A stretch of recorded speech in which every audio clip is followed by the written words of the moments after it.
Hi, good morning. It's Sunday, 21st of May 2017. It's me and my friend Wellington again. He never lets us down, does he? Today I thought I would run through a few articles that hit the internet every day, all day long, because people have been saying to me they're not getting the news, it's just not coming out to them. I don't know whether it's because they're not particularly looking, or whether the media blackout is so strong that people just don't hear of these things happening. You'll have to please excuse me because I will be flitting between different parts of the computer, so if there's a bit of a delay I will ramble on a little bit just to try and cover that up. And if Wellington would kindly stop shouting, that would be much appreciated. The first article that I found today is that two people have been charged with murdering a 26-year-old woman whose body was found in woodland. Ashia Ali, 26, of Hyde Park, and Yasmin Ahmed, 27, of Potter Newton, are both due for magistrates in Leeds, accused of murdering Sinead Woodin, who is believed to be a mother. Her body was found by joggers on Sunday in woods near Woodley Crags car park in the north of the city. Asim Ali, 20, also of Hyde Park, has been charged with assisting an offender and also due before court, officers added. Detective Chief Inspector Stuart Spencer from West Yorkshire Police said that Miss Woodin's family were completely devastated about her death.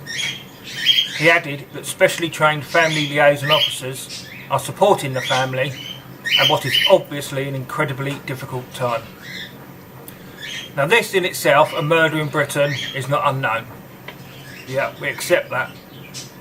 But what again makes it stand out is again it is migrants committing the offence. And they're using everybody to help try and cover it up. That person didn't say, no, I'm sorry, I want to report this. They helped them try and cover it up. Right, let's move to the second one. Let's not dwell too much on each one. The second one is a devout Muslim woman. A woman has been accused of having sexual intercourse with a 14-year-old boy. Quran tutor Hani Hersey, 36, appeared at Wood Green Crown Court today with a black veil covering her hair and face. The woman has denied the charges against her.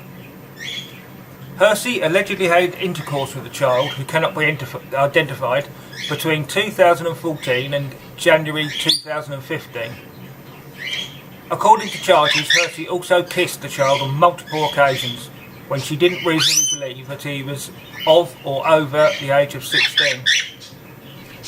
She removed her veil before entering the dock and pleaded not guilty to 3 counts of sexual activity with a child. Judge Rosa Dean demanded to know why an Arabic interpreter had been booked when one was not required during Hersey's first appearance. Who booked the interpreter? Because it wasn't required at the magistrate's court, she said. It was made quite plain on the sending sheet that an interpreter wasn't required. Brenda Sora, defending, replied, I was quite surprised to see an interpreter as well.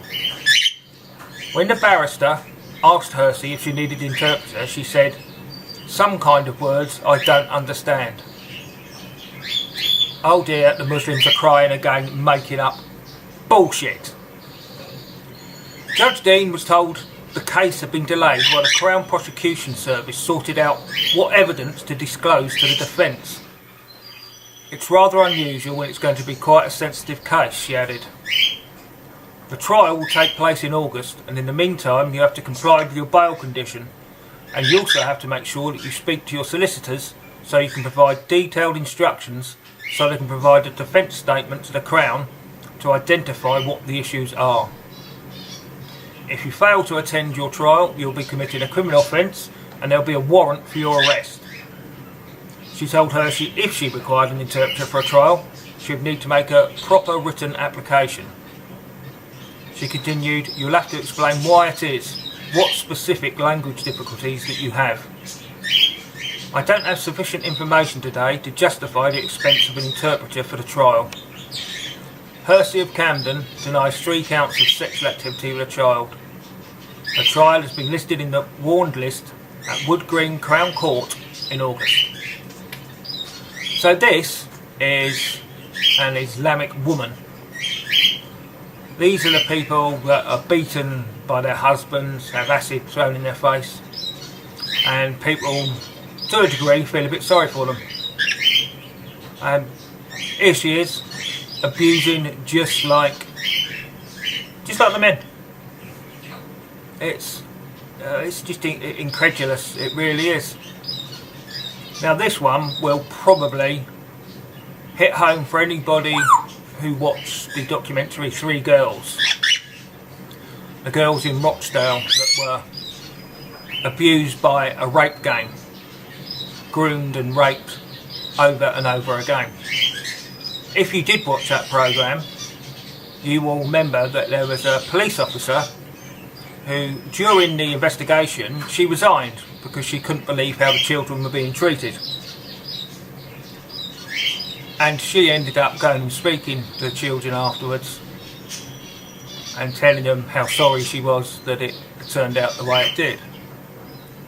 Well, this woman has been spoken to, and she is one of 3 serving police officers that have informed that they are still at large up to 100 pedos, still walking free in Rochdale and continuing to abuse girls.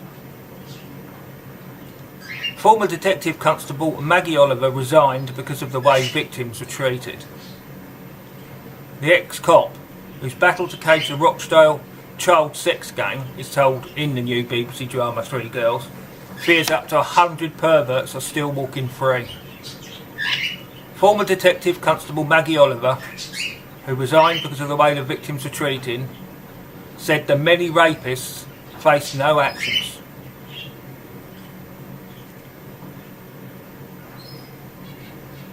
Sorry, I told you there would be a bit of a delay.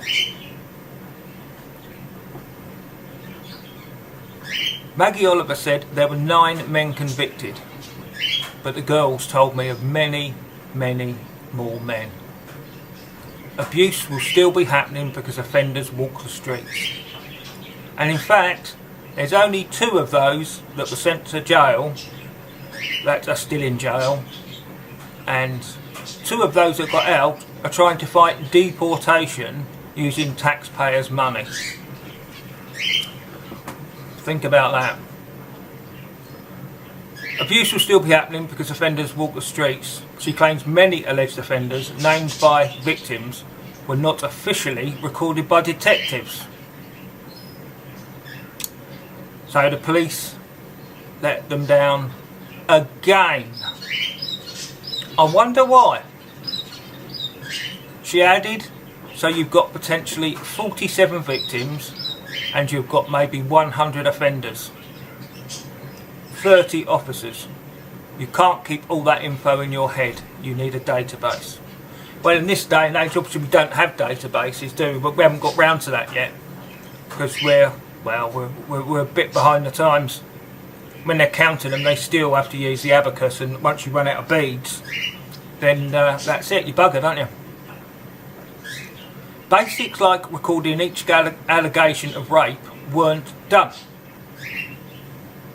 What? So allegation of rape was made, and a police force didn't record the basic details of that allegation. Let's read on a bit. Maggie became an outspoken critic of Greater Manchester cops and was recruited by the BBC as consultant for their drama, which tells how the victims were dismissed as prostitutes and let down by the authorities. The mum of 4 was played by actress Leslie Sharp in the drama series.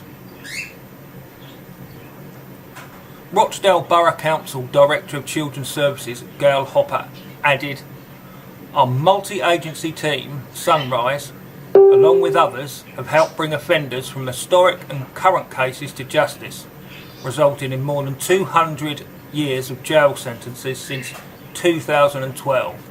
Well, that is bollocks all, because most of them get about 12 years each, and if you've got one gang, that means that's 2 gangs in 5 years.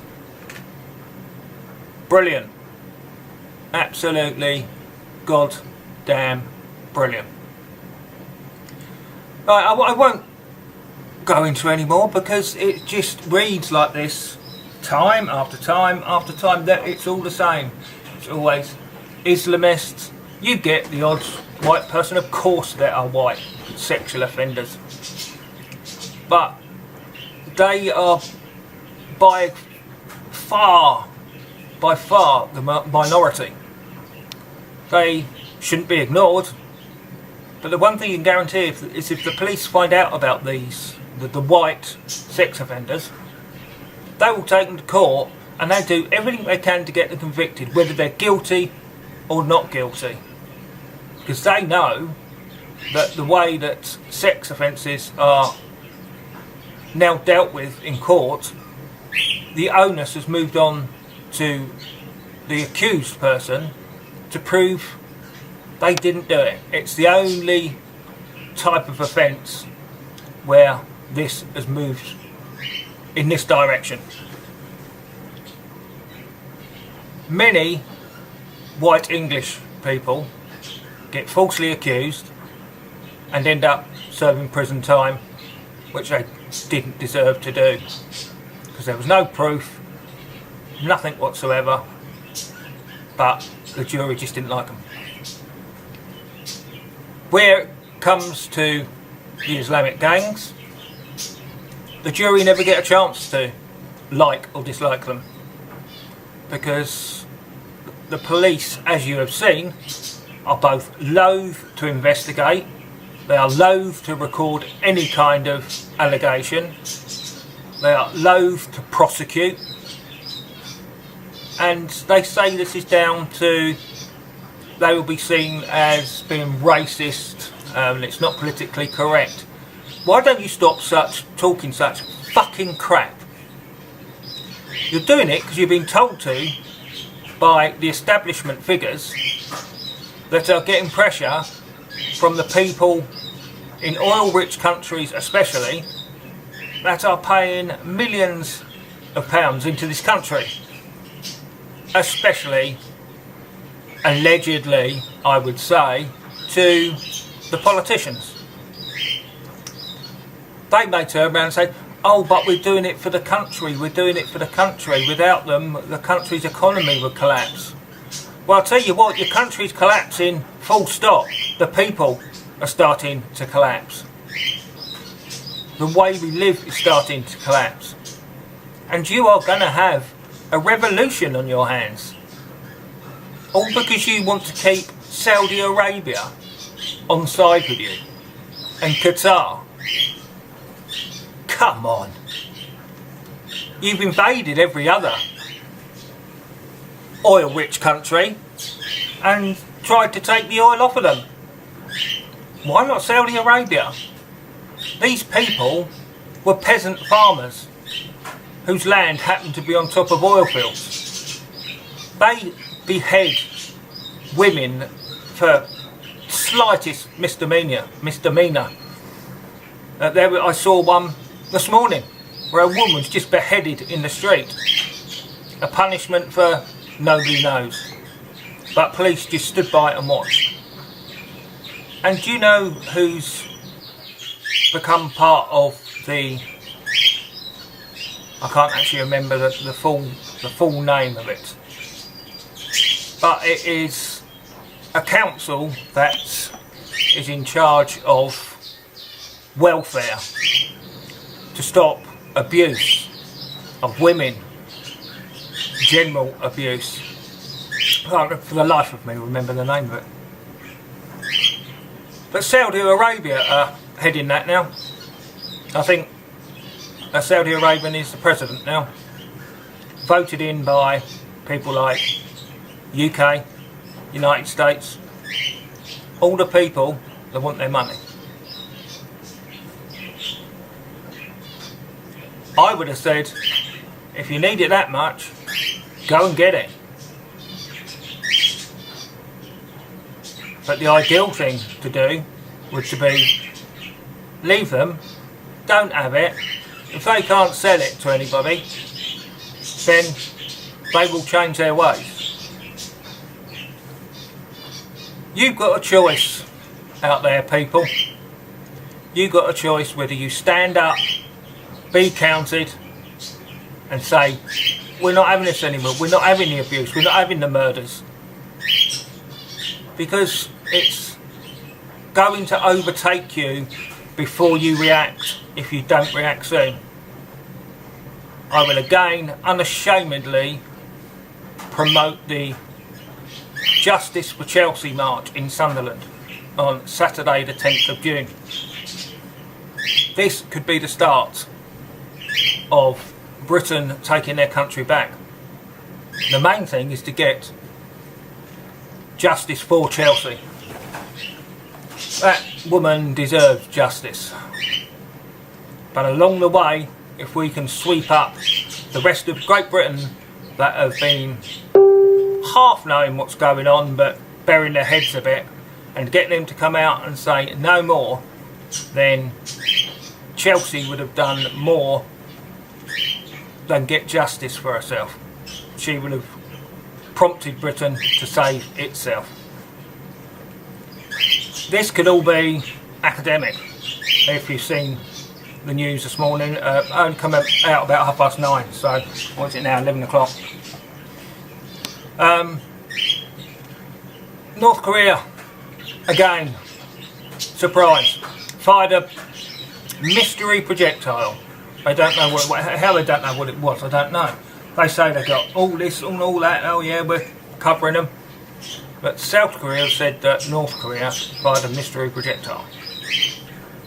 This has got to be the last straw.